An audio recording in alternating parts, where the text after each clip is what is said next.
Okay, here goes. Today is Sunday, April 25th. I'm here with candidate number two and conducting how do counselors who provide services to Spanish-speaking clients gain their awareness, acculturation, and skills to work with this population. So question one is, how long have you worked with your organization or you as yourself as a therapist? As a therapist.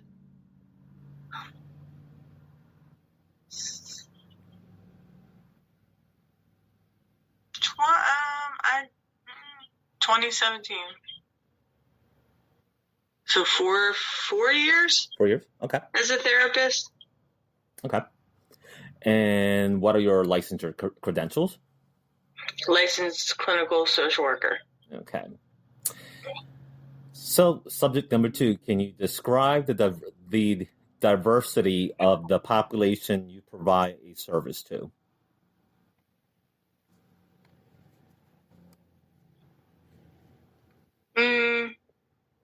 Currently, culturally, I mean, it's a variety. It's a variety of races and sexual orientation. Okay. Can you I specify? guess that's what I've. Okay. Can you specify a little bit more in like the races? The races Yeah, that you provide? African American, Latino, and Caucasian, I believe. Okay. Go ahead. Yep, that's it. I should just double check it, man. Okay. Question number four. Can you describe your comfort level in providing services in Spanish? In Spanish, my comfort level isn't high because I would use the language line. Okay. And if I have a family member translate, I'm not comfortable with that. Okay. But the language line doesn't always make me 100% sure that it's being translated. Okay. So, I feel better with the language line when I worked other places. But I will use somebody else if I feel like the client is not understanding. I will just ask for another person. Great. Question. I'm okay with it, but okay. That's where that's where I struggle, I guess. Okay. Question number 5. Can you describe your skill sets working with Spanish-speaking clients? I feel confident in over the years learning cultural competency, comfortability, anything that I do not necessarily understand, I ask questions. I don't assume to know everything. Okay. I don't speak Spanish, so like the only thing that makes me, I want to make sure that if I have somebody translating that they're understood, the client, because I want them to be able to get what they need. Okay. And sometimes I have clients that will just, I guess, not speak up if they're a little confused. Right. They don't want to be disrespectful or anything like that. And then I don't want. That's where I feel uncomfortable because I want people to speak up. I guess give the best care that they can. Right. Okay. Question number 6. How would you describe your understanding of Spanish-speaking clients' cultural background, beliefs, customs, and values?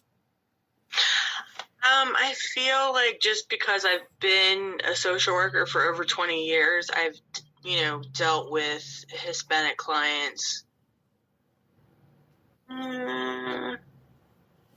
Probably the last 15 years, I've learned the most out of the 20 years when I worked in Camden, and I learned a lot from. I feel like I learned a lot from both staff members, continuing education on cultural norms and being in school for my master's, but also just from clients. I think that's where I've always tried to get my understanding and try to be, there's total differences in different cultures and all, doing different things, especially working with kids, That's right. Kids stay in the same room with their parents, which is not necessarily by DYFS rules. But that's not a red flag of something necessarily. Right. Okay. Where it would be otherwise. So that's one example of things, to learn and understand. And when I ask questions, that's how I learned. Okay.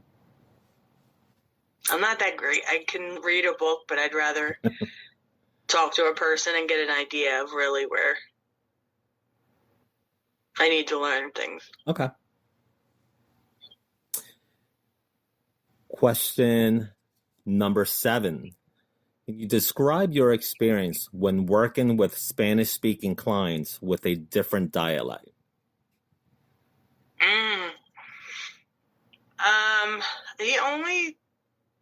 The only struggle that I've ever had is if I've done if I work on the language line, and it was years ago, it has improved. But years ago, sometimes just trying to find out what the dialect was because I couldn't ask and there was no one, staff-wise who spoke that dialect that could ask them to say, this is the dialect that I speak. Okay. So it just was, it was just the time consuming, which was also frustrating for the client because, the language barrier can be it's not just frustrating for the provider, it's frustrating for the client as well. So I think that's really the only thing that I've ever had was just trying to figure it out with the language line, who they could speak to that it would be understood. Okay. Question number 8. What does it mean to you to have a commitment to diversity? And how would you see yourself demonstrating it in your field? I find it extremely important, especially, frankly, being a Caucasian person, that it is very important to be educated and understand the best that you can understand, because I can't totally understand something if I haven't been through it or lived through it or lived in a family with different cultural norms. But I find that it's extremely important to educate myself and also find out the comfortability of any client regarding, cultural knowledge and where they feel comfortable talking to me. Okay. I wouldn't want to talk to somebody that I would think had possible bias and had no understanding as to what some of the things that I've gone through in life and things, how I live my life, which seems normal to my culture. Okay. Right. Now, question number 9. How does the agency or organization address a situation that involves a counselor's values or beliefs that are different from Spanish-speaking clients? That I'm currently in? Yes. Oh, okay.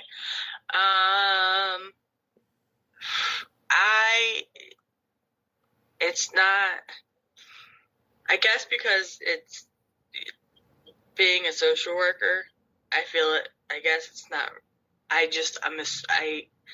make the assumption that that's just not tolerable. Okay. Does that make sense? Yeah. Okay. Our role as a therapist is not to bring any kind of personal judgment or bias into it, and then we have to check that at the door. And if it's that much of an issue, then as a therapist, we should professionally recruit You know what I'm saying? Recuse ourselves. But I know, I mean, it's just something that it's understood to be self-aware about that beforehand, and to report that to my supervisor, so that it would be the case would have to be transferred Okay. to somebody who Okay. I hope that I would not, or I hope I would be knowledgeable enough, Mhm. but I hope a lot of things in them. Okay. Can you describe when it was difficult to express something in Spanish, and how did you feel in those occasions? I have, through Language Line, I tried to pay attention. I had to learn how to pay attention to the person when they were listening and when they were responding, to try to pick up cues if there was confusion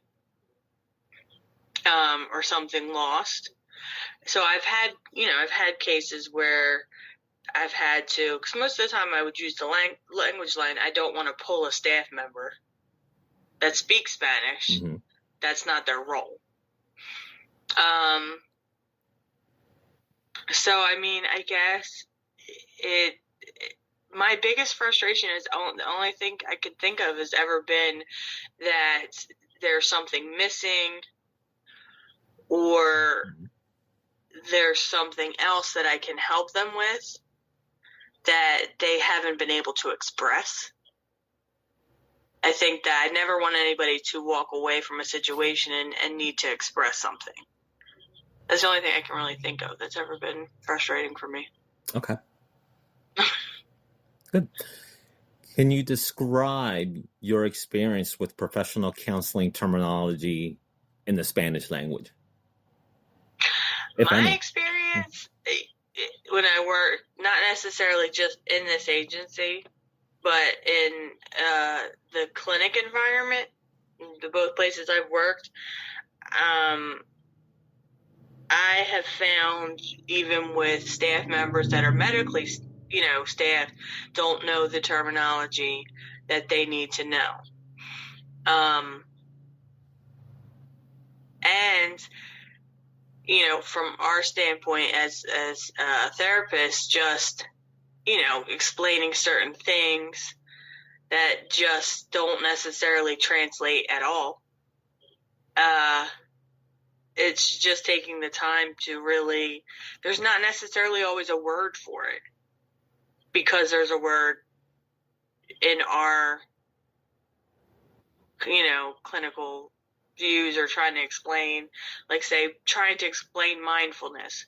It doesn't necessarily translate. Right. So just doing your best to break it down. Okay. In a different way so that it's understood, and then, because there's not always a word for it. Exactly. Okay.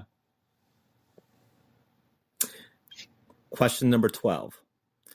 In your experience, what are the challenges faced by clinicians of Latino groups in the workplace, and what strategies have you used to address those challenges, and how successful were those strategies? I think the biggest thing is from the clinician standpoint, well, I've seen that if somebody is bilingual and takes all the then they're the ones who get all the bilingual patients, and then they're overloaded. And then they're expected to do, in the medical / behavioral health piece, they're expected to then be pulled to translate for other people. So I find that that's what I've found to be kind of a barrier. I don't find it fair, I guess that's a simple way to put it. I guess I don't think that it is fair to take that much from a clinician when it already, is a lot. Okay. But that's what I've experienced by witnessing, I guess. Okay. And lastly, last question number 13. What efforts have you made or been involved with to foster multicultural understanding and cultural competence through working with this population? The only thing I've done personally as a therapist is doing continuing education. Like I said, anything I don't feel comfortable with, I want to make sure that I'm educated as much as possible. I'm the type of person where I have, for lack of a better term, a big mouth. So if I feel like something isn't correct in an agency setting, I speak up about it, which gets me in trouble. But I have no problem saying, like, this is what's needed for this population. This is what's lacking. This is what we need to do. Okay. Like I said, it doesn't always get me very far, but I'm not really that concerned about it. Okay. That piece of it, I'm concerned more that, people come through the doors and they need help. That's all that matters. Okay. Any further answers to that question? I don't know. No? You good? Yeah. I don't think I've ever been in any kind of role where I would be able to set anything up. I think that would be the only other thing that I would do is set up, periodical, like little trainings or check-ins about it. I think that's what I would do, but I've never actually been in the setting where, like, I would be able to do that. Okay. All right. Well, this concludes the interview for subject number 2. A follow-up survey will be sent to subject number 2, and this concludes the interview for today.